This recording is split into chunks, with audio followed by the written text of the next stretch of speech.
मैं आप लोग के सामने बहुत ही सुंदर माता रानी के आरती का गाना गाने जा रही हूँ। कृपया आप लोग को अच्छा लगे तो मेरे देहाती दुल्हा चैनल को लाइक, सब्सक्राइब, कमेंट, शेयर ज़रूर कीजिएगा। तो आइए चलिए गाना सुनते हैं।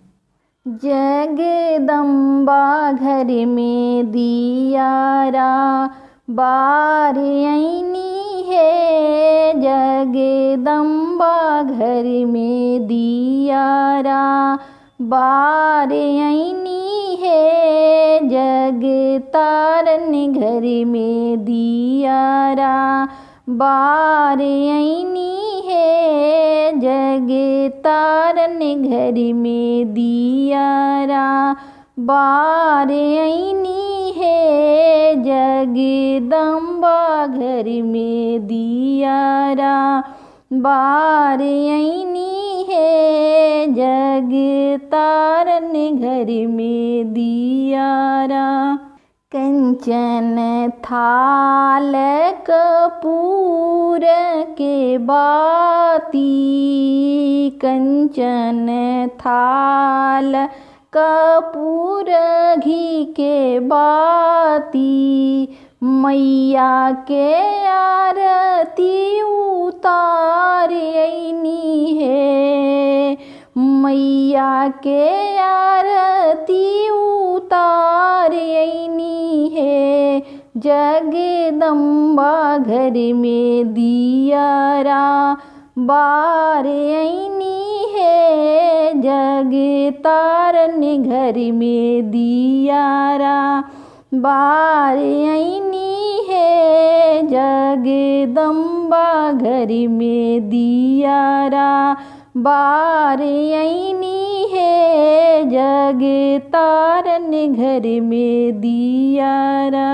झझरे गेड़ूरवा गंगा जल पानी, झझरे गेड़ूरवा गंगा जल पानी, मैया के चरण पखार आईनी है, मैया के चरण पखार आईनी है, जगदम्बा घर में दियारा बार आईनी है, जगदम्बा घर में दियारा बार आईनी है, जग तारन घर में दियारा बार आईनी है, जगदम्बा घर में दियारा।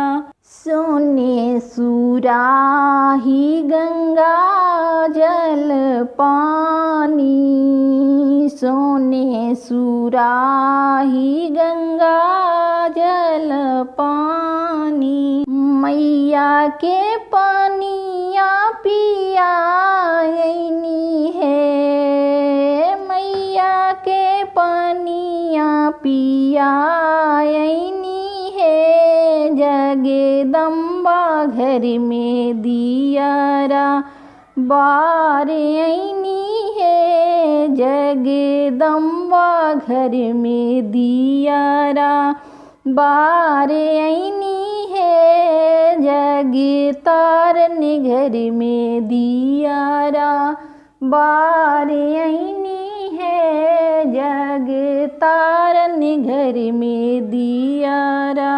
सोने के थाली में खोआ मलाई, सोने के थाली में खोआ मलाई, मैया के भोग लगाईनी है, मैया के भोग लगाईनी है, जगदम्बा घर में दियारा, जगदम्बा घर में दियारा बार आईनी है, जग तारन घर में दियारा बार आईनी है, जगदम्बा घर में दियारा। फूलो हजारों के से जिया सजवनी, फूलो हजारों के से जिया सजवनी। मैया के से जिया सुलायनी है, मैया के चरण दबायनी है, मैया के पैर दबायनी है। जगदम्बा घर में दियरा बारयनी है, जगदम्बा घर में दियरा बारयनी है, जगतारन घर में दियरा बारयनी है, जगदम्बा घर